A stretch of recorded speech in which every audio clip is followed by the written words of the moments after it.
welcome to the Crash the Pond podcast. It is a Monday, September 19th edition of the show.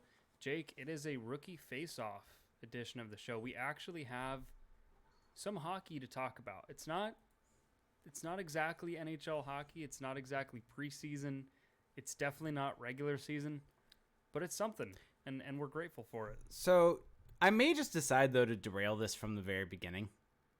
And I've been sitting on this, debating if I'm going to do it right away. As long as this isn't about wrestling, I'm all good. It is not about wrestling. Okay, then by all means. It is because our good friend Connor Plutko decided to put in the food and drink chat on our Discord. Tried to say, well, let me get the exact wording on this so I'm not misrepresenting what he said. Pepper Jack is the most elite cheese for a burger. Don't come in here with any of that cheddar nonsense. And building off that comment, cheddar is wildly overrated. See, he kind of was doing something there. He kind of had something going on, and then he went the cheddar route and lost me.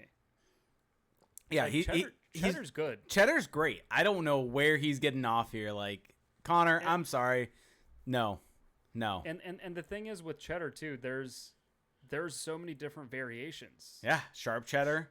Yeah, like it's such a versatile family of cheeses that I don't know how you could just broadly say that they are all bad, because that's essentially what you're saying when you're saying cheddar is bad. Wait. Someone's painting with a broad brush about food? That's not Felix? I mean, okay. We're not talking about me, first of all. Secondly, I've never made this specific take.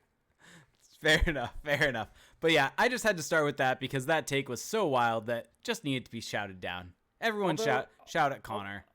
Although I'll say this, Pepper Jack is good. It is. I've got no issues with Pepper Jack. 100%. Completely agreed. Especially if you get Pepper Jack from like a local butcher, or not butcher, but like local deli. Why would butcher be the thing there? Local deli, something like that, where it's like freshly sliced and the peppers inside are actually a little hot instead of just the store-bought stuff. It can be delicious. So that's not a crazy take. It's just, why does cheddar have to go down? Why does cheddar have to pay the price for Pepper Jack's fortunes? Yep. So sorry, I needed to derail it with that though. Now go on with the hockey talk. So there was hockey this past weekend. There was the Rookie Faceoff up here in San Jose, which I was lucky enough to attend on Friday night. 3 total games, one on Friday, one that we watched Saturday, and then one today, which I did not get to watch, so I'm just going to get that out there. I only caught bits and pieces of it, but was able to see some of it. I mean, they look good. I think that this was the game they probably looked the best in the little bits that I saw.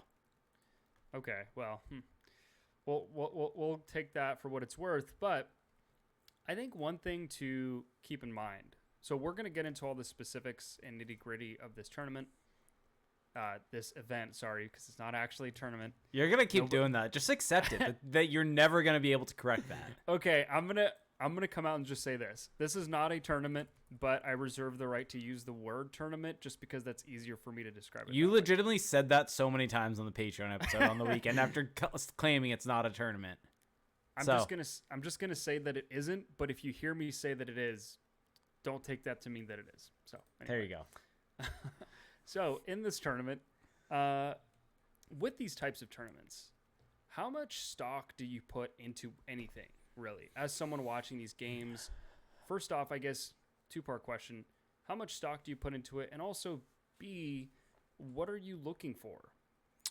I really honestly don't put a whole lot of stock into these tournaments at all. I know we talk a lot about the World Juniors as sometimes rising and lowering people's stocks too much over a small sample, but I think that there's at least some argument for that because it is a high-stakes tournament with guys going all out. This is a rookie camp.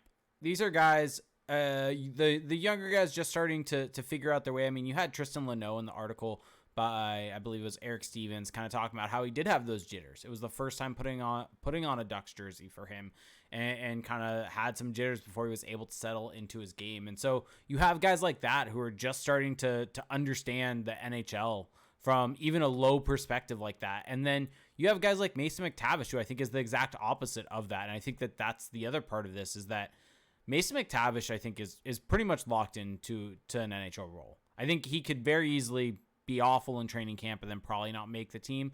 But I would put it at maybe 90% that he makes the team at this point in time. And there's really nothing that he could have done in this tournament to necessarily change that for himself. And I think that realistically, the main reason that they probably wanted him at this tournament was to have that captaincy on him, to give him some experience being a leader among his peers, allow him to essentially be the guy that's played NHL games, have that role.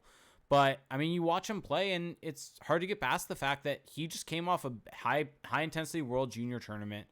And it's probably hard to get up for this type of game, especially one where he got injured last year and he's kind of just coasting a bit. And that's completely understandable. So I think all of that to say, I don't really have a whole lot of takeaways. I think these tournaments are fun because we have just gone through an entire summer of not having hockey. And then these come in and we get to see some guys that we may not even see in training camp. And so we may not see a Tristan Luneau or a Noah Warren again on our screens for probably another year. And so I think from that perspective, it's kind of exciting to look at it from that perspective. But I don't really have huge takeaways. So what are you looking for when you're watching these games? What am I looking for? I'm looking for just the little flashes from the younger players, from the drafted players, from the first round picks, the second round picks. Just trying to get a feel for what those types of players were. And I think in this tournament, for me, the biggest thing that I saw and most people that I saw out of were on the blue line.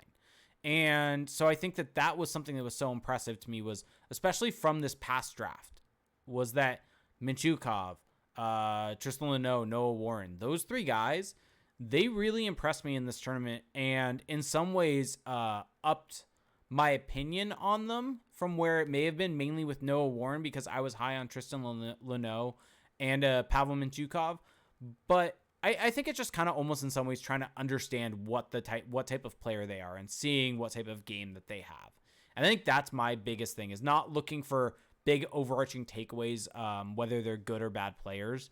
I think maybe you can make that in a bad sense about an older guy, but I think you're mainly, it's a small sample. It's 3 games. It's tough to have huge takeaways, but you want to see what these players are, because you're not going to see them for a while.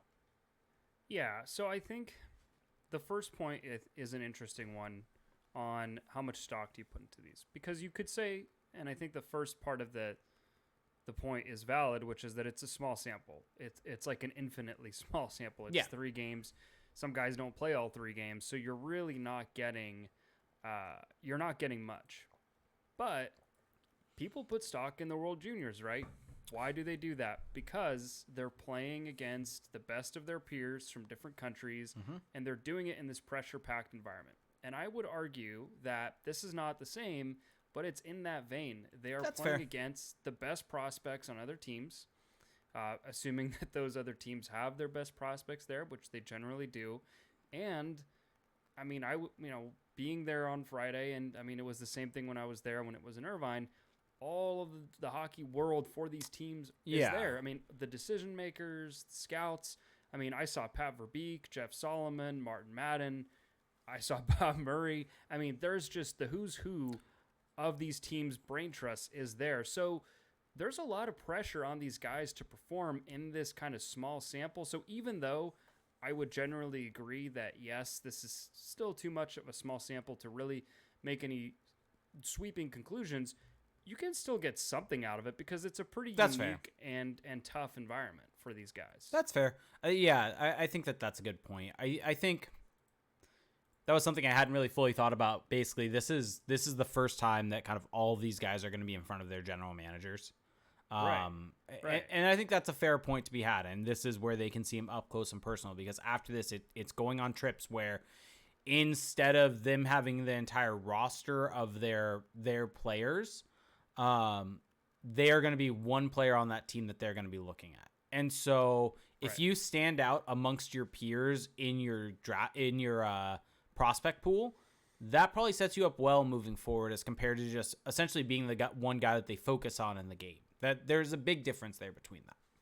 Right. So I would still caution from making big conclusions on anybody, but at least note what they did. At least take stock of it and don't just kind of hand wave it because it's a small sample That's fair. or whatever. And I'm not saying you're doing that, but I think that there are notions out there regarding this. And on the second point, I mean, personally for me, what do I look for?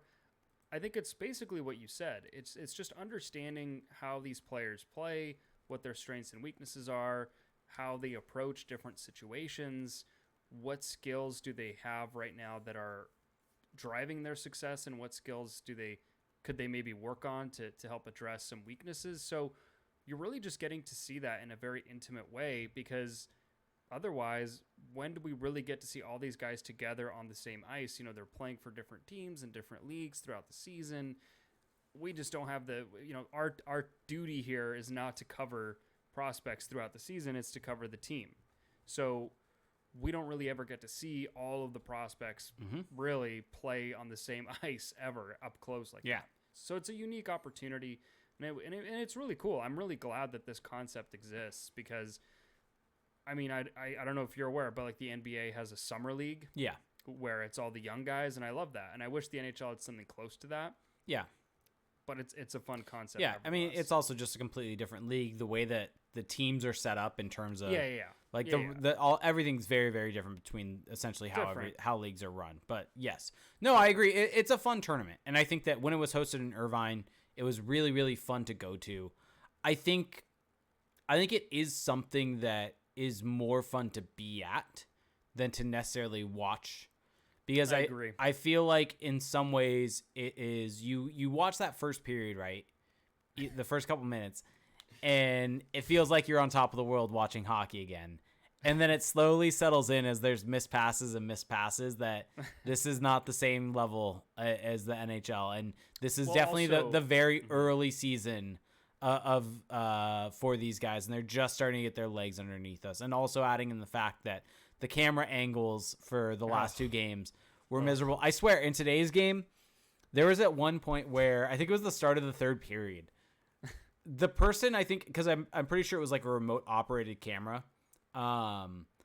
It just like stayed in the neutral zone. I think they forgot that they needed to like turn the camera when the puck was in the offensive zone. I'm pretty sure the Ducks were on the power play and the camera was still just on the neutral zone. Yeah, I think another challenge in watching these games is just that you're not watching a team, really. You're not watching teams play each other. Yeah, that's fair. You're watching individuals trying to make a name for themselves, and that doesn't always lead to the best team play. Yeah. So that's another issue. And, there's just no real cohesion. I think that's the kind of big takeaway there. But I think because it's all about individuals, though, we can go down the list and let's do it. We can talk about different players. I'm going to say this, that we are not going to go through each and every player on the roster because there are just some players that I don't have any takeaways on. Like Julian Belland, Max Golod, Connor Vidson. I've got nothing for you. I'm sorry. Maybe I failed you as a podcast. Wow. Their family is watching this show. And they're going to come for you, Felix. I love those players. Thought they played great. Oh, yeah. I'm sure you were going to say that, 5 seconds ago. Well, let's just go down this list. I have it in front of me. I'll throw names at you, and I'm going to be picking names. And if we don't get to names that you think we should have talked about after, you can bring them up. But let's start with this. Nathan Gaucher. Number 46. Nathan Gaucher, I thought was shades of Trevor Zegras. Oh, very much so. No, I thought it was really impressive. I know a lot of people will probably point to the fight that he had, but as everyone probably knows, not exactly my cup of tea. Not something I really care about there. I think he was impressive because of his ability to transition the puck into the offensive zone. He showed a little bit of an ability with the puck in the O zone and was good in his own zone also. He seems like a guy that could eventually become a solid third line center for you. And I think maybe a second line center long term. But I think that I'm much higher on him now, having watched this, than I was necessarily prior for him. Yeah, I think that when he was drafted, where he was drafted, I should say, in the first round, 22nd overall this past summer, people were saying, well, not an exciting pick. Could have taken a home run swing on a Brad Lambert. But that being said, I think that there is something to kind of note that Nathan Negotiate does have the profile of a guy who seems like he has a pretty high floor, who can get to the NHL relatively seamlessly. And watching him, like you said, it's all there. I think his skating is already, it's not necessarily NHL level, but it's getting there. I don't think there's a lot of holes in his game necessarily. Yeah, like he's not slow, not necessarily quick, but he's not slow. I think that his skill level, just in terms of his playmaking and his offensive toolkit, not the most elite, but he's good at connecting plays. He's good at just keeping possessions alive. He's big, so he's able to create space for himself and, again, just keep those possessions going. So he's just kind of got all the tools you want for a guy who, I mean, second line center might be a little generous, but maybe. Yeah. But I think that this just kind of solidified what I thought, that even though it wasn't maybe the sexiest pick at 22, I think that there's an NHL player in there. Yep, I would agree with that. I think that he showed me more than I expected. And I think the one thing to keep in mind here with this team, I think overall, is you and I actually on the Patreon show did a little bit of a deep dive on the 2019 without even meaning to, the 2019 tournament that was held in Irvine. Yeah. And you look at that team and just how many guys that were 21, 22 ready to be in the NHL that were on that team, whereas it feels like this team's a lot different. This is a lot of 18, 19, 20-year-olds. Like, this is a much younger group of guys than in prior rookie tournaments, and I think that Troy Terry played in the 2019 one. Yeah,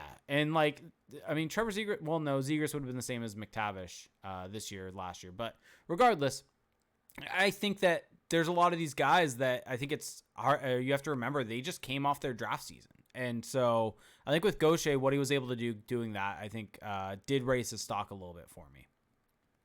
Yeah, and again, we want to be cautious with having too big of takeaways, Yep. but he basically did nothing to dissuade me from thinking that he's got an NHL future. Yep, and that was a defensible pick. It was. There was nothing wrong with that pick. Yep. Moving down the list, I will say that, so Blake McLaughlin might be the oldest player on this team. I think so. No, he's not. Pavel Regenda. Oh boy. But one of the older ones, he's kind of been around this block. I thought that he looked fine. Yeah, I thought he looked fine. He didn't stand out to me. He kind of, I don't think his stock raised for me. It also didn't lower for me. I think that I think he could be a call up type guy. Just you know, the fourth liner body type.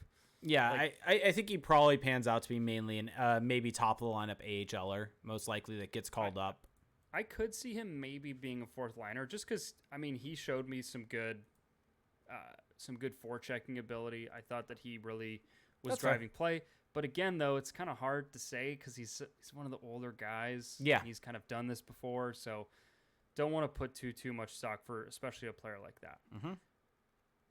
You touched on him already, but I think people probably want to know how Mason McTavish looked, because Mason McTavish was the third overall pick just a couple years ago. He has made the headlines all the last year. What did you think of Mason McTavish's rookie faceoff performance? I think you have to honestly say it was a little disappointing. I think today's game was a bit better from him. I think he seems like a guy that that got hurt last year, was there for, like I said, I think he was probably there for leadership reasons and wasn't going all out at different points in time. And I think that for good reason. And I think in today's game, he showed a little bit more in terms of the passing that he has in his game and being able to set up goals for other guys. And so I think overall it was a fine tournament. I don't think there's anything he could have done to either raise or lower his stock from this tournament. And I mean, you look at, let's see, Mason McTavish had 1 assist today. I'm trying to just get the stats on the other games. Sorry, that was against the Sharks. He had 1 assist. And then today he had another assist and then did not play on Saturday's game. So he had 2 assists total in 2 games. So kind of what you would have expected a little bit more from him offensively in this tournament. But who cares? Exactly. It's one of those things of it. This tournament is not what you're going to care too much about. It just doesn't matter. This tournament did not matter for Mason McTavish. I would argue that he kind of played like it. But who cares, right? I Yeah. mean, like, it's just one of those things where I'm not going to hold it against him that he maybe didn't try his hardest in a setting that he had nothing to benefit from and really only to lose from. Because what if he gets hurt, right? I mean, we saw it last year. Didn't Trevor Zegras get hurt and could have been a lot worse than it was? So it's just one of those scenarios where I'm not going to go too harsh on him. Although I will say that you could tell on the power play, he was really trying to get his shot off. Yeah. I think that was the one thing he cared about. You could tell he was really trying to dial in that one. They probably gave him things to work on specifically, and that may have been one of them. Yeah, and I thought that, I mean, his shot up close in person it's impressive. He can shoot the puck very, very hard. Well, yeah, I mean, that was noticeable last year, even when we saw him when we saw him in person at the rookie camp last year. Like, it was noticeable at 18 years old. Yeah, and you can just tell, like, he's just so physically developed compared to the other guys. Mm-hmm.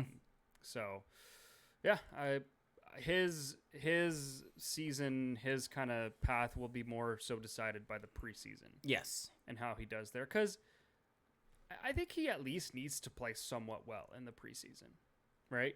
Yes. I don't think that I think he's almost locked into a spot, but I think if he has a poor preseason, it's not out of the question that he's on thin ice at the start of the year and could get sent back. And you know that Aikens is of the mind of, you've got to earn it, you've got to like it, nothing wrong with that, by the way, but just saying. Like, I think it's locked in that he's making the opening night roster. I think he's earned that with the last season he had, with the tournament he had, with everything he's done.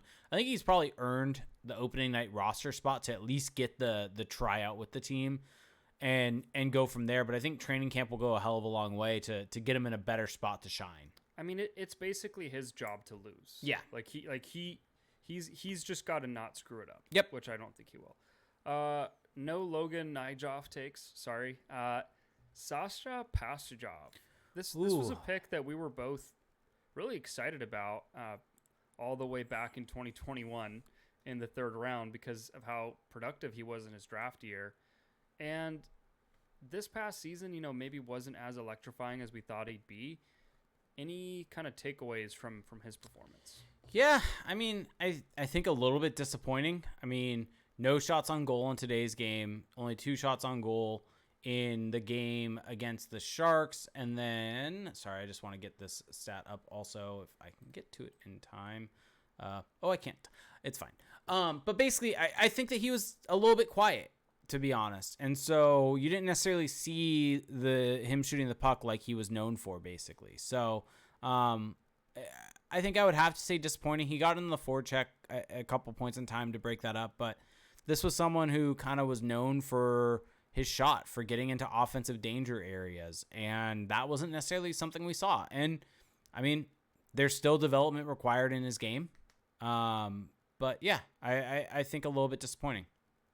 Well, I think that the thing to look at or to note with him is that the big knock on him has been his skating ability. And watching him play, I didn't find that to be this, huge weakness or whatever. But he didn't stand out in that respect, though. Yep. And so that is a little concerning. But skating is one of those things that can take a long time to actually see the changes that you're implementing away from games. Well, yeah, it takes a lot of time because you're essentially reworking everything that you know. You have to unlearn a lot of things first. Yeah, so he had 1 shot against the Coyotes. So in 3 games, he played all 3 games. He had 3 shots on goal. Yeah, so that's probably not enough for a guy that's known for being a shooter. No, and he just wasn't really making a lot of plays. Like, I think he may have had a couple of rush chances here and there, but it was. Yeah, you kind of hope to see more from him, but keep in mind he's a 3rd round pick, and even though there was maybe an argument that he should have been selected higher, maybe now you're seeing why he actually did end up in the 3rd round. Yep. So I'm trying to think. So this year, I mean, he's probably going to play in the OHL again. Yes, 100%. I mean, there's nowhere else for him to go, and he's not making the team. Let's talk about Jacob Perreault. Fun one here, because Perreault is another one of these guys. So I would put Perreault in the opposite category of Mason McTavish, where you're not going to decide that anything is definitively changed with him based on this rookie faceoff, but he is in a position where the more that he shows out, the more that he can impress. I feel like he can really gain from those positive impressions. Yeah, and I think he showed his ability to get shots off. I think specifically on the power play, that was something I think was very, very noticeable, was him finding open space, making himself available, and taking one-timers. And even though I think he only had one goal in the tournament, there were a couple cross-ice passes that one time that the goalie just made a really good save on. And so I think Jacob Perreault kind of showed the exact type of game that he's known for with that shot and being able to get that off. I think you pointed this out on the Patreon show, that he that he really wasn't, or maybe it was text message between us, that he maybe got lost behind in some transition play, which I think is fair. But I think if you put him with guys that can feed him the puck in dangerous spot, and he's just finding soft spots on the ice as compared to necessarily leading the transition, he's someone that could really have a role in the top six. Yeah, so I think that he improved as the tournament went along, because in the first game, I was, with everything I've said about, don't put too much stock in this, I was texting you like, oh man, Perreault looks terrible. And then as that game went along against San Jose and into the game against Arizona, I thought, okay, now I'm seeing it more. Like he's definitely got, I think that his toolkit offensively is starting to become more well-rounded. Yep. His skating looks good. He looks quick. He's got the shot. We all know that. But his ability to manipulate defenders, to create plays, it was all there. And, I think it's going to be a tough road for him to make the team. Yeah. But I think he's got a shot. There is an opening for him, I think.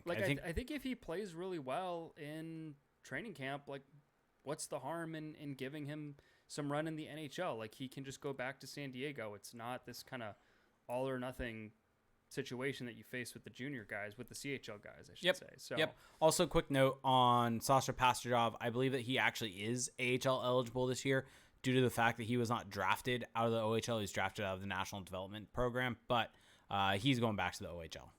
Yeah, he doesn't look like he should be playing at that level quite yet. I mean, you want to see him really dominate the OHL. Which he did for the first half of the season last year, and then fell off.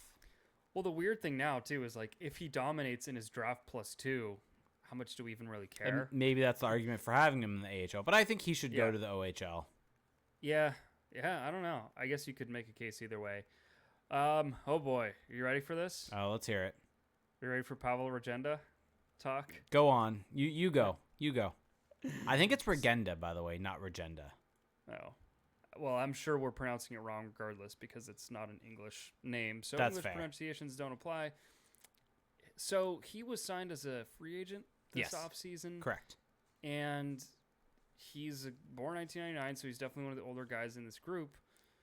You can tell why Pat Verbeek probably targeted him. I mean, he's got some size. He's 6'3". He can use it out there. I thought that he did a good job of protecting the puck. I thought he was a decent forechecker, but man, he is just slow. Mm-hmm. There is just not a lot of speed there, and the playmaking didn't really see it, but he was good at just keeping cycles alive and making plays along the wall. So I'm really curious what happens with him. I mean, he's why did they sign him, right? Is he just going to be an AHL depth guy, or is that where he's going to start to just kind of get his feet wet in North America and then he comes up? Well, I mean, you also have to think. It's a curious signing as a guy who's going on 23 in a couple months. Yeah, I mean, you have to think he probably hasn't played much time on North American ice. No. He's probably mainly played on Olympic ice. So there's probably going to be a transition time. I don't really think against guys that are 19, 20 years old, he did not show anything that he was head and shoulders above all of them. Well, and Jake, I think you know why he was signed, right? Yaroslavsky? Because he scored 5 goals in 8 games at the World Championship. Oh, yeah, probably. I mean, he is on a two-way deal. So when he's in the minors, he's going to be making $80K per year. So there is that. There's really not a whole lot of risk here. It's a 2-year deal, two-way deal. I don't know. I don't really see anything. I think I'm open to this being essentially his first games on North American ice, and maybe that changing. But as of right now, not looking great if you have Regenda stock. Yeah, I guess the question is, he was playing in the Slovakian top division. So he was playing against men. And it's just interesting that in this setting, he didn't stand out as much, but he could be a guy who's just better. Like, I think in more of a normal setting, he might look better. Well, I mean, you also did say it at the top, right? This is a tournament where you have guys trying to essentially stand out from one another, not necessarily work cohesively as a team at all times. And maybe that's something that he doesn't thrive in. Because he kind of struck me as a guy where he could be he's kind of a good glue guy on the line, where he's got the size, he can make those little connecting plays, and it's harder to play that role when you have line mates that might have, let's just call them diverse motivations for when they're out there. So we'll see. I'm not going to write him off. I mean, I can't do that after 3 Rookie Faceoff games, but just interesting given that people seem to be somewhat excited about him. Yep. Let's do one more, then we'll get to our ad read. Okay. Ooh. Why don't we just cut to the ad? Because this next one could take a little time. I don't know. Do you have anything to say about Braden Tracy? I mean, I know there are some people that thought he had a really good showing. I don't know. I didn't see a whole lot out of him, to be honest. He scored on Friday. Yeah. He scored goals, which I think is what he needs to do to impress. I don't know. I just saw him turning the puck over a lot in the offensive zone. I didn't necessarily think he created chances for himself that much. He wasn't someone that necessarily jumped out to me in any shape or form at any point in time. I guess my thing with him is I almost just don't care what he does in these tournaments anymore. That's fair. I mean, this is a guy that was drafted the same year as Trevor Zegras. And so kind of, I think putting it in that perspective, this would be his 3rd go around if there was no COVID at this tournament. So I think that's a good point. Yeah. I saw the things I've always seen with him, which is the skating ability, the quickness, and, the small area plays, some decent rush decision making with the puck. But again, it's like, I just give me that, give me all those things in a preseason game or an NHL regular season. Yeah, and so I think he has some to show. I mean, I think part of it could also just be it's hard to always follow the games in terms of with the camera angles and everything like that going on. So maybe things will change. But yeah, I mean, I'm not saying he played poorly or well or whatever. Like, I thought he was fine. Yeah, I don't have anything like negative to say about his performance. It's just like, well, I'm throwing my hands up because I want to see him in a more in a more real, meaningful setting. Yep. All right. So, Felix, I would imagine that Braden Tracy's probably going to be wearing a shirt underneath his jersey, right? Maybe. Probably. Well, I mean, in that case, today's episode is sponsored by True Classic. Guys, let's talk about t-shirts. Finding that perfect fitting shirt can be terrible. I swear, the thing is either way too tight, has a case of the bacon neck, or is just plain big and boxy. Luckily, True Classic wants to make every man look good and feel good. Tighter fit in the chest, and sleeves to make your arms pop, and room in the torso to keep things nice and cozy. I'm telling you, all of their styles are super soft and at a great price for what you're getting. So guys, no excuses. Get rid of those ratty t-shirts I know that you've been hanging on to for years. Yes, I have plenty of those and should be throwing them out. There's so many holes in it. And get ready to upgrade. We have an exclusive deal for our listeners. We want to hook you up with some True Classic. For a limited time only, get 25% off with the code CTP at trueclassic.com. And so, Felix, almost all men's t-shirts are designed to look good on a certain body type. Think skinny models with 6-packs. Most of us aren't packing anything but a few beers. And there's nothing wrong with that, guys. I'm in that boat. My dudes, it's simple. You're wearing the wrong clothes. I mean, I struggle with that all the time, finding the shirt that fits right.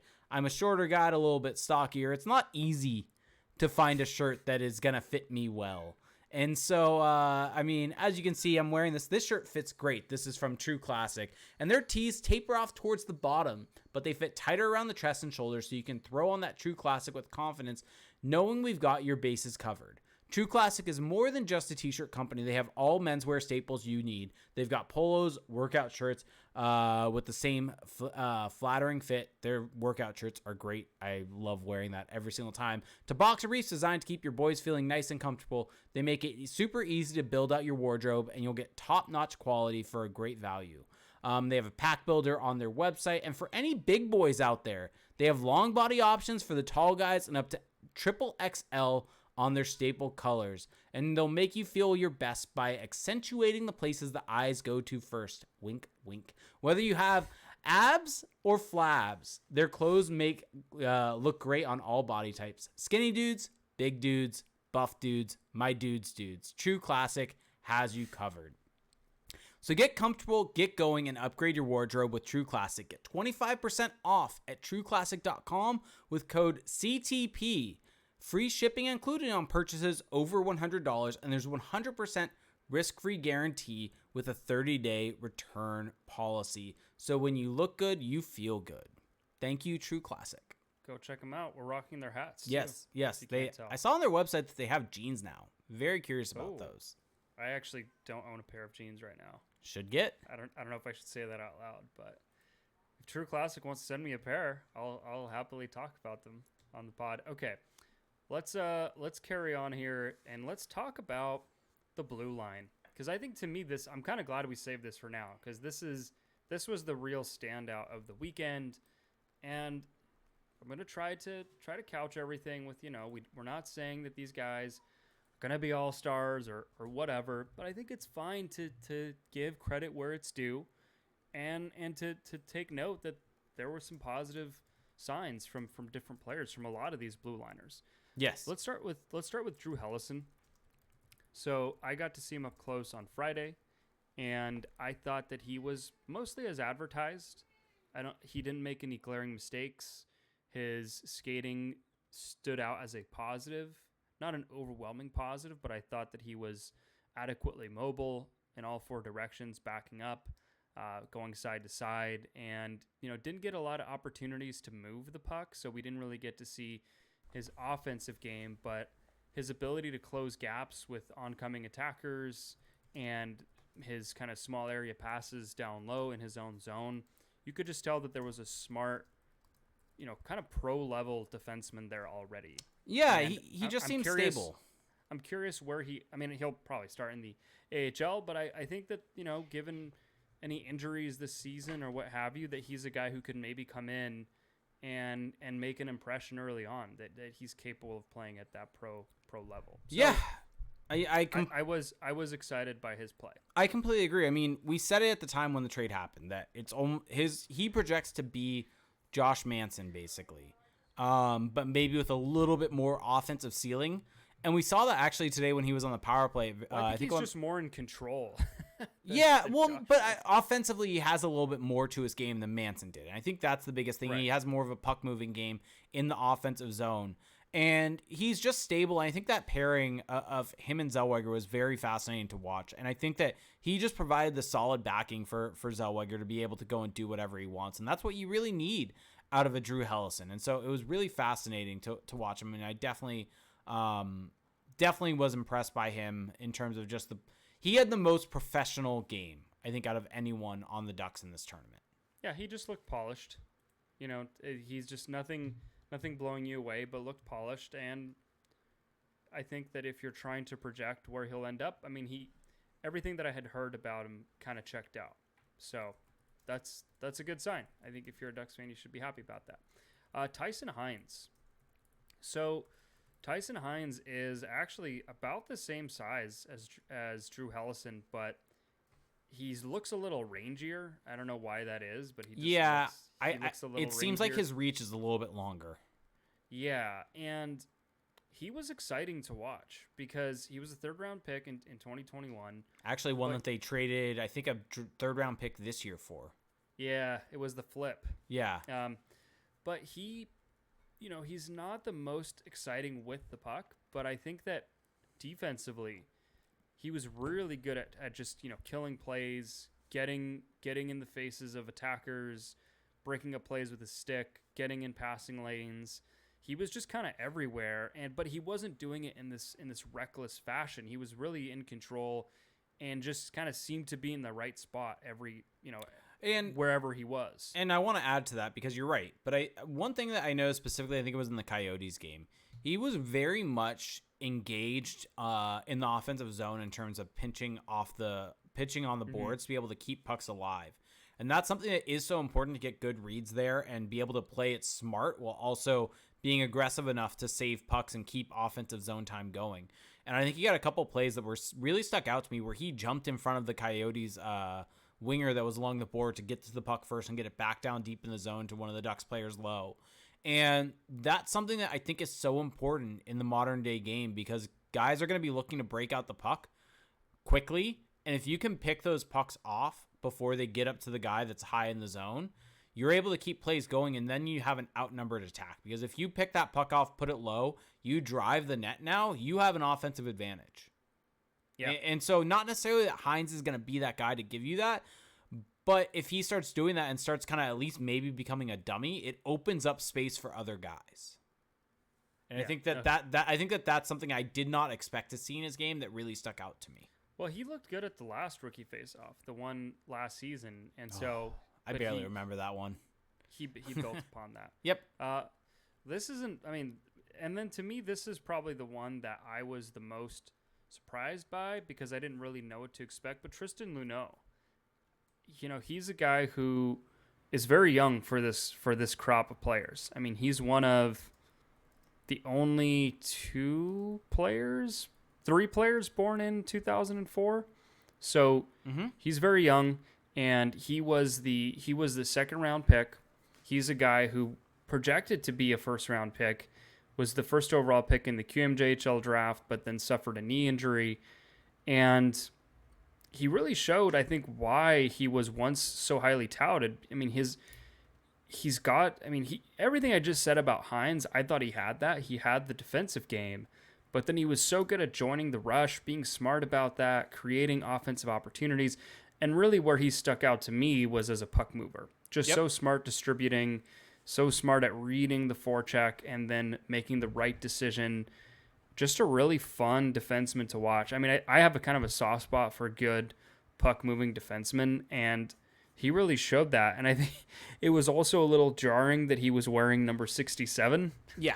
So just totally disrespectful to Rickard Rakell, I guess. Wow. I mean, there was a lot of that with retire 67. Wow. No. I completely agree. And I think his ability to move the puck and get the puck out in transition, I think that he could be a steal of this draft. And we talked about it a little bit on the Patreon episode, but I mean, the Ducks could go back to back in terms of getting steals of the draft in the second round, getting Zellweger 2 years ago, and then this past year getting Tristan Luneau. I think that they really did a good job of finding guys that maybe were undervalued for various reasons. With Tristan Luneau, it has to do with the fact that he's coming off this knee injury and finding value in that, finding guys that were overlooked in some ways. And so, I think that this was a really, really good showing for him. Yep. Yeah, no, he did great. I would expect he'll go back to junior, but a player to keep an eye on moving forward.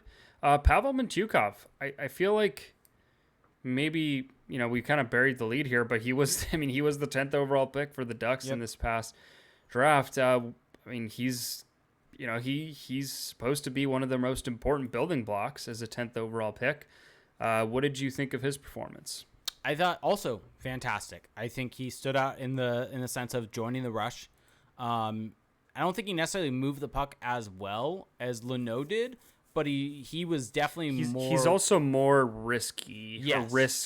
Whatever the opposite of risk averse is. He's trying stuff. Yeah, he's getting the offensive zone and trying some stuff. I don't think he was neglectful though in his own zone. I think he was good in his own zone. Didn't necessarily show himself in a bad way out there. So exciting, very, very exciting player. Yeah, no, I would agree with everything you said. I thought that he was, I said this a bunch of times already, but a little squirrely, but he's just aggressive, and he's kind of like an Energizer bunny out there, where he's in on every play, and once he really kind of finds that balance with aggressiveness versus patience, there could be a really interesting player there. Rounding out the blue line, we've got two more. Noah Warren. What did you think of his game? By the way, Noah Warren, I just want to say this. the guy's 6'5", 216, but has like a legitimate baby face. Like he looks like a child. Yeah, it's just jarring. I think it's probably similar to how I felt about Tyson Hines. I think maybe a little bit higher. I think he maybe showed a little bit more, maybe, and I think that has to do with a little bit also of having a bit of a higher draft pedigree, being a second rounder as compared to a third rounder. But I think he showed himself as being really good in his own zone. Didn't have any really glaring turnovers. Wasn't a guy that necessarily got hemmed in his own zone either. I think that he also had a decent amount of, like, it wasn't like he was behind the play from a speed perspective in transition. So no, I think that he looked good also. I mean, all of these guys look good to me. I think that this was the most exciting part of the tournament, was seeing these guys. I think people groaned at the fact that, oh, they drafted a big defenseman and, you know, here we go. Pat Verbeek only cares about size. But, you know, size can be an asset if it's paired with a smart, effective player. And so he leverages that size, and that's part of what makes him a good player. And so even though, again, it wasn't the most exciting pick, like we talked about earlier with Nathan Gaucher, he's a solid player, and he's so young, and I already feel like I can see, you know, the makings of it, like a third pairing defenseman. You know, I don't know about second pairing because the puck moving is going to have to come along some, but he's a fun player to watch. I mean, anytime you can see just a giant out there who can actually play, it just makes for fun hockey. So we'll see. We'll see about him. And then to kind of round it out, I don't think we're going to talk about the goalies. No.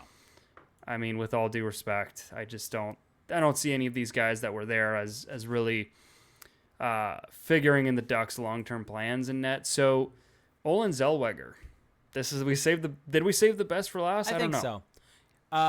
Zellweger's just an exciting player. I think he showed up more in today's game from what I saw than in prior ones, but especially on the power play, he's just so dynamic. Like, that's where his game really shines. And I think he's also a guy that's going to be really good in transition, but it felt like almost he really stood out so much on the power play. And he's just an exciting player. He's going to be an exciting player, and I don't think anything in this tournament has done anything to change that for me. Some people may point out the William Eklund goal in the first game in overtime, but I mean, that's just a high quality play by a top 10 overall pick, and there's not a whole lot of guys in this league that can defend that. And even the best defenders in the league get burned. Like, that happens from time to time, and I don't think that was necessarily indicative of anything for him. So I was really, really happy with how Zellweger played in this tournament. And I'm excited to see what he does moving forward, and it's going to be a really good time. Yeah, I mean, Zellweger is almost a foot shorter than Warren. It's just funny to look at that. And I think they're close in age, aren't they? No. So Warren is born July of 2004, and Zellweger is September of 2003. Who was the December birthday of 2003 in this draft? Was there anyone that's December that old? December 2003? Well, Gaucher is November 2003. That's what it was. Yeah, it was the fact that they are really which close shows in age. how. Yeah, Mintyukov is also, he's late November 2003. So yeah, wild to think that Zellweger is closer in age to them than he probably is McTavish. Yeah, I mean, McTavish, let's see here. I think January. Yeah, he's January. So anyway, all that to say, though, that Zellweger looked great. I mean, he did all the Zellweger things, right? The skating, the skill, the puck possession, some shooting as well. But, I mean, for him, it's just one of those things where I'm just fascinated to see where it goes. Like, can he do this in preseason games? I think it's going to be a little bit of an uphill battle for him to make the team. Yeah. Because I think there is this built-in bias against smaller guys, and that, you know, they have to spend more time rounding out their game than bigger guys do, which, you know, rightly or wrongly, that's the case. I think that if he really shows out in preseason, that there is kind of a spot for him on that third pairing. But oh yeah, I mean the third pairing is an open competition at this point in time between. Well, that's the thing, right? Is like, is it really that important that Urho Vakanainen is your third pairing left shot D? Josh Mahura, Simon Benoit. The only reason why you wouldn't keep him is if you're afraid you're going to lose one of those guys to waivers and you're really sold on those guys. That would be the only reason. I don't think you should be sold on any of those guys and worry about losing any of them to waivers. Like that's the thing is like what credibility have these guys built up that's so so overwhelming that you can't give a guy like Zellweger a shot? Like these are, I mean, not to sound like cold and calculating, but these are replaceable players. Like they're not game changers. They're not needle movers. And here's the other thing. You could also, Vakanainen, I think, can play either side. So if you really want to put him in the lineup, you can always scratch Shattenkirk and play. Because at the end of the day, what's Shattenkirk now? A third pairing defenseman that's going to be used in the second power play. Well, I think you scratch those other guys before you scratch Shattenkirk. Agreed. But I'm because at least Shattenkirk can play on the power play. But I'm just saying, if you're sold on wanting Vakanainen in the lineup to get him minutes, like if that's really where you want to be, then you can play Zellweger and Vakanainen together. Yeah, no, I think they should just give him a chance in the NHL. Like there's no harm in it.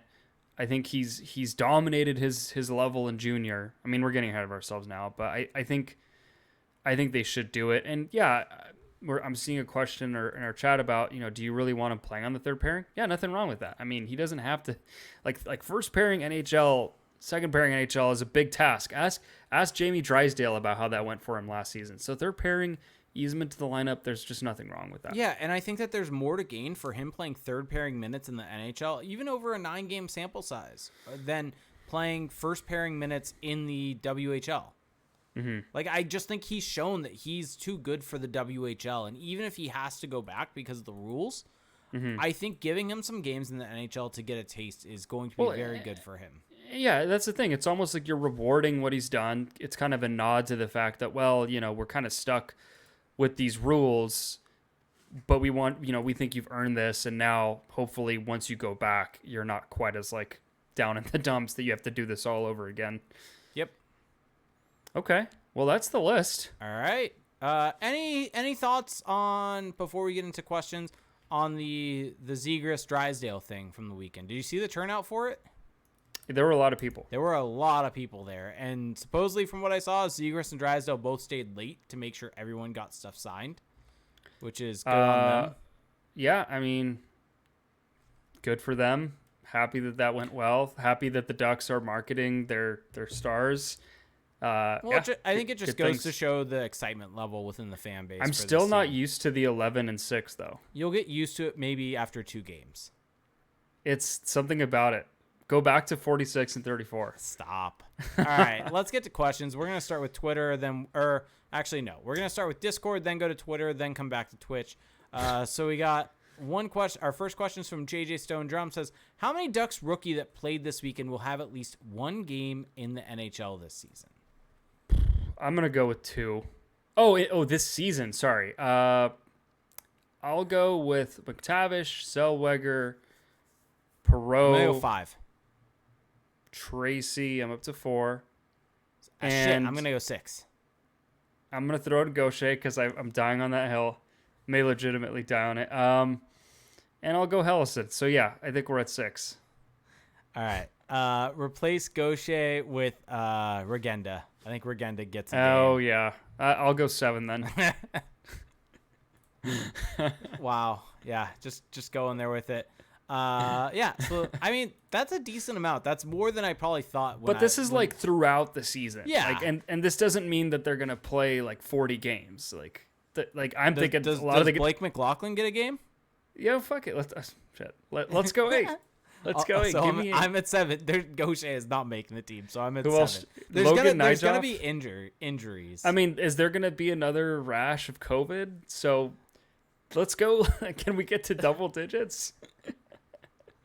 All right. Okay. All right. Moving forward. We're going to go to Twitter now. Andrew Boydson said, who is the most impressive guy in the rookie tournament and the one who looks like they need more time? And one that you didn't have on your radar that really that could turn heads, whether immediate or in the future? Yeah, I think Luneau is that guy for me in terms of he wasn't really on my radar. I mean, I knew that there was a chance that he was better than his draft positioning, but he really showed well. So that would be my guy. Guy that needs more time. Who would be the guy? I mean, I think Pastajov. Oh, I mean, is he really a prospect? I mean, he needs more time. He's about to be 23. Okay. Uh, Yeah, Pastujov, I would agree with that. yeah, Pastov needs more time. It's not writing him off. Most impressive. Huh. I'm going to go with Zellweger. Do I go Jacob Perreault? Go I for it. might. I'm going Jacob Perreault. Yeah. Okay. There you go. Hockey South asked, the D looked good in this game and looking forward are Hellison and Warren on the right side in 2023. It's wide open on the right side for the defensive defenseman after the trade deadline or in the 23-24 season. Wait, Luneau and wait, what? Hellison and Warren on the right side of defense for the Ducks in 2023. So this season? No. No. Sorry, start of. Well, I guess he's saying this season, but he's saying that after the trade deadline or 23-24. No, Warren is going to be in junior hockey. Yeah, Warren's got 2 more years in junior.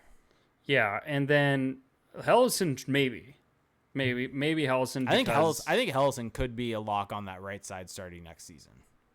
Yeah, I think that one's far more likely. Yeah, he's in the age range where now 91 Pluti with a good. I mean, here's the thing: the 6 guys that played that first game all could legit become NHL quality defensemen. And at the end of the day, what has some of the most trade value in the NHL? Yeah, defensemen.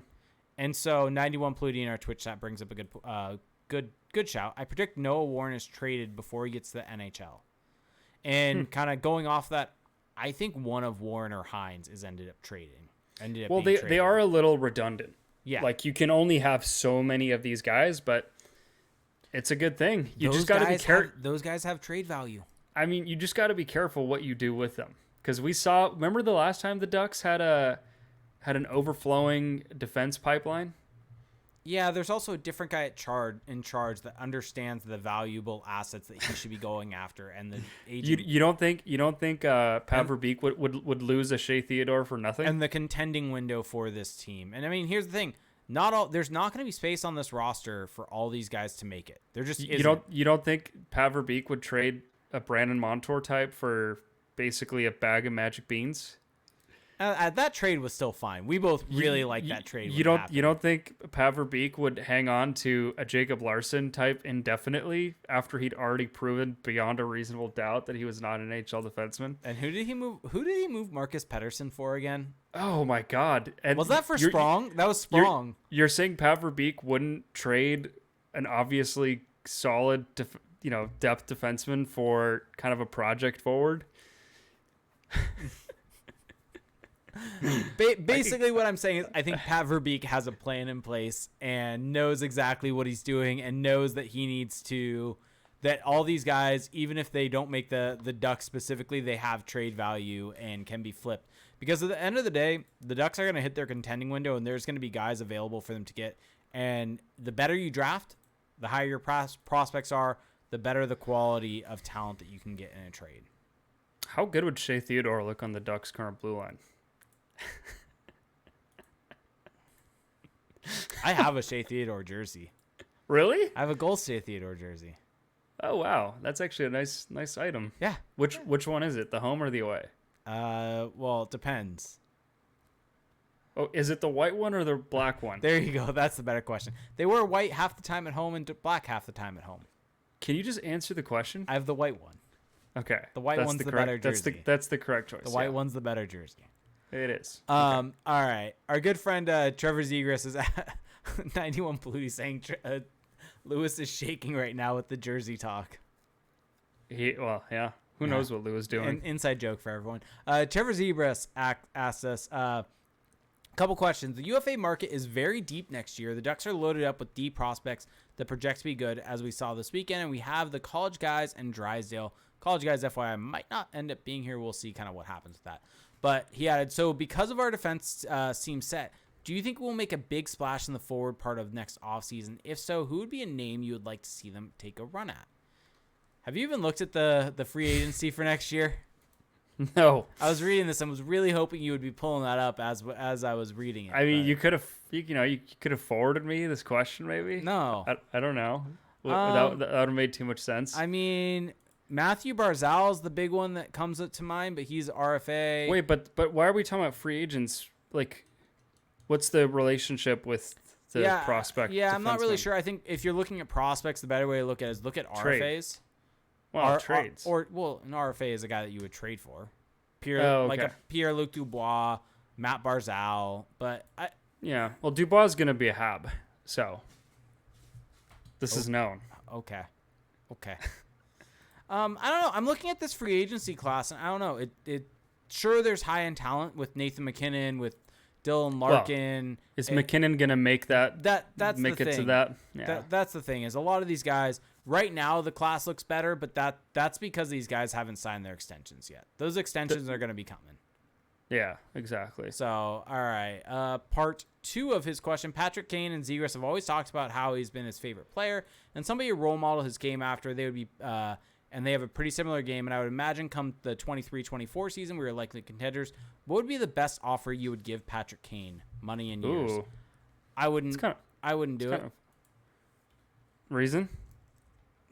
I don't really want Patrick Kane on the Ducks. I don't know. Reasons. Yeah, I mean, is this an off-ice commentary? Things like that. Also, I don't want necessary. It's going to take a lot of money and years, and I don't want to be giving that much money. And yeah, I think so. And I don't really want to. He's 33. Like, he's going to be 34 probably once this deal is up. Yeah, he's going to be 34. He's still going to. Like, does he get the Pavelski contract? Yeah, someone's going to offer him money because he's Patrick Kane. I would not give him that. Yeah, I mean, I think you're right that someone is going to give him a contract of note. So, for that reason, stay away. Yep. All right. Twitch chat, by the way, there's start throwing your questions in. He added something about Jason Robertson. Let me see. It's not happening. It's not happening. So for those of you watching on YouTube, yes, we're on youtube.com/crashthepond. You can find us, and also on your favorite podcast services, you can find us on Twitch at twitch.tv/crashthepond, where you can watch us live. And if you have Amazon Prime, you get one free Twitch Prime gaming sub each and every month. You do have to hit that subscribe button after 30 days, and it does help support this show more than you can imagine. Apathy Duck said, not a question, but out of guys you didn't talk about, Josh Lopina, and I think Apathy Duck was at the game, showed some flashes today. Yeah, he looked fine. I don't know what his future is. My crystal ball is starting to lose battery. Probably an AHLer at the end of the day. Yeah, most likely. Ducks Jaggernaut said, who is your dark horse candidate to have a breakout season this year? Troy Terry was too easy last year. Was Troy Terry too easy last year? I mean, easy for us. I feel like people were starting to jump off the island. I feel like people were leaving it. Well, are we sure Troy Terry was the breakout star of last year? Yes, he was. I mean, I would like to remind you and remind everyone that Isaac Lundestrom scored 16 goals and was a penalty-killing ace and was quote-unquote trustworthy. Breakout season this year, you know what? Screw it. I'm just going to go Mason McTavish. See, that's cheap. I went first. You didn't get your answer, and you were making jokes instead. You think it's a joke that Isaac Lundestrom broke out last season? How dare you? Everyone clip this. Okay, breakout star. I'm going to do what's the opposite of a heel turn? I'm coming back to the light. Whatever the expression is. Babyface turn. I'm doing a babyface turn. I predict Jamie Drysdale will break out. That's because he hasn't broken out. Yeah, that's good. That's a good take. I know that he had #points last year, but he wasn't good last year. So by default, he almost has to break out this year, or else you're in trouble. But I do think that he will. He's going to be in a better spot in the lineup. He's got the chops for it. I think he'll do it. Yep. All right. He's just literally got less weight on his back now. He's got one less number to carry around in the back of his jersey. All right, let's hit 2 more questions, then I got to get out of here to go help with my son. 91 Pluty said, would you prefer the Ducks enter the Kyle Connor or Nikolai Ehlers sweepstakes this year when they are inevitably incensed by the sinking ship in Winnipeg? I'm going to say Nick Ehlers. How old is Nick Ehlers? Who's younger? I think Nick Ehlers is younger than Kyle Connor's 25. Nick Ehlers is 26. Shit. Then Kyle. They're both really good players, so I'm just gonna pick the younger of the two, and Kyle Connor. I'm actually going Ehlers because he's only got 2 years left at a cheaper number. You're getting their prime years. Yeah, but I mean, Connor's got 3 years, $7 million. Yeah, per year. Very good. Okay. Either of them. But what's it going to cost you to get him though? Noah Warren. I know that Noah Warren had 3 good games in the freaking rookie face-off. That was a joke. But let's pump those tires or pump those brakes. Pumping the wrong thing. All right, we'll end with this one. Defend the Nest says, legit question, why are the Ducks so good at drafting defense? Kyle Connor's awful defensively. I'm just looking this up right now. All gas, no brakes. Like he's shit defensively. All gas, no brakes. The correct answer is Ehlers. It's not close. Okay. My first guess was right then. Defend the Nest said, legit question, why are the Ducks so good at drafting defense?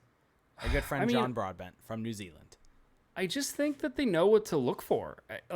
It sounds like maybe an obvious answer, but I think a lot of teams get bogged down in this whole toughness, all the intangible stuff when looking at D. I think that the Ducks just understand what drives success in the NHL for defensemen, looking at mobility, decision-making, smarts, puck moving, all of that. They target guys like that. And, if there's a size ingredient, there's a size ingredient, but that's why they're so good at it, because they just look for the right things. Yeah. And I'm kind of just looking at even guys they've taken in the last couple of years. So this last draft from defense, it was Luneau, Warren, Minchukov. The draft before was Zellweger, Hines. Draft before that was Drysdale, Ian Moore, and then 4th round Timo Nickel. And Ian Moore is a guy that people are high on in a 3rd round role. And then the draft before, you have Lacombe, Thrun, and Francis, and Matt Hill.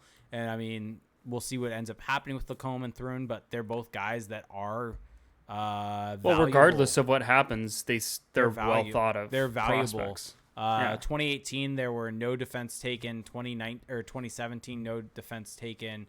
2016, Josh Maher in a 3rd round pick, and Josh Maher looks like he's probably an NHLer. Bottom pairing NHLer, which for a 3rd round pick isn't a bad outcome. Yeah, Josh Maher's not a bad player. It really feels like the only complete reach miss on this list is Jacob Larson. Yeah. And that's going back to 2015. Yeah, and I think there's a danger in going back that far because the game just keeps changing. Yeah. So it's but that's kind of the point here, is that there's been however many years and we just ran through all the defense, and you can't say that necessarily any of those, maybe Timo Nickel, depending on what he ends up becoming, but that was a 4th round pick. You're not going to get an NHLer out of every single 4th round pick that you take. No. And so I think that they've done really, really well drafting defense. Agreed. So, agreed. Yeah. Anything else? No, I think that's the show. Yeah. I'll just add Hot D is very good. What? House of the Dragon. Oh, okay. I just want to say it like that just to screw with you. Yeah, that's all I've got. Thank you to everybody for listening. And if you see this as the unofficial start of the NHL season, then I guess we're back. We're back to our regularly scheduled programming. I think from here on out, we're pretty much every Monday. So that's the plan. Get ready to hear us and to listen to us and to watch us. If you want to help us keep this thing going and have a good season and hopefully have more seasons beyond this one, there's a couple easy ways for you to do that. The number one way for podcasts is just leave us a rating and a review on Apple Podcasts. It's a really easy thing. You just type in the name of the podcast in the Apple Podcast app, and it just takes a couple seconds. Leave a quick blurb, throw in some inside jokes, whatever you have. We appreciate it. And, from there, it'll help us kind of keep climbing up those rankings. I'm almost positive that not everyone who listens to this show has left a review of those that are on Apple. I mean, so we literally see the number of listens and they don't match the reviews. So exactly. If you enjoy this, there's a big percentage of you that haven't done this. So if you're listening to these words, we would kindly appreciate that you do so. There's other ways for you to support us, though. Go on Spotify. We got a new review, by the way, since the last episode. Oh, that's right. We did. Yeah, it came from NC Steve 07 said yes and gave us 5 stars. This is good friend of the show, Steve, said, very fun Ducks podcast once you get past some quote-unquote innovative Felix Food Takes trademark. Yeah, I was on one last time. Yeah, we had some people that found us because we were recommended on Twitter, and I had to tell people, beware the Felix Takes. I should mention that if you do leave a review, we will read it on the show. Yeah. So do that. We're also on Spotify. Leave us a rating there. Check us out on YouTube, youtube.com/crashthepond. You can see the video version of the show. But really the other way and the biggest way that you can support us outside of those other forms, check out our Patreon. For $1 a month, for $1 pledge, that's at patreon.com/crashthepond. You get access to our Discord server. And for those that don't know what Discord is, it's basically like, think of it as one big chat room. And there's different rooms, there's different channels where there's different topics. And this is essentially a server filled with fellow diehard Ducks fans. Everyone's there to have a good time. It's my personal favorite place to talk hockey. But we're not limited to talking hockey in there. We have a fantasy football channel. We actually have a league going that we started with just members of the Discord. We've got a food channel, which is, as you saw off the top of the show, can lead to some pretty regrettable takes, but still a good time. That's for $1 a month. And then for $5 a month, you get access to the Discord. On top of that, though, you get 2 bonus episodes a month where we either go further in depth on different Ducks topics or we do league-wide topics, which is always fun. So that's at patreon.com/crashthepond. Also, make sure to check out our website, crashthepond.com. We've actually got a shop, crashthepond.com/shop. You can go there and, if you're looking to gear up for the season, well, we've got some t-shirts for you, coffee mugs, stickers, everything you can think of with our beautiful Crash the Pond logo on it. So go check that out. Check us out on Twitter at Crash the Pond. We're also there on Facebook. Just search Crash the Pond. Jake is on Twitter at ReindeerGames91. And I am on Twitter at Felix_Sicard. That is going to do it for us tonight, guys. Thank you so much for listening. And we'll talk to you in a week. Have a good one. Bye.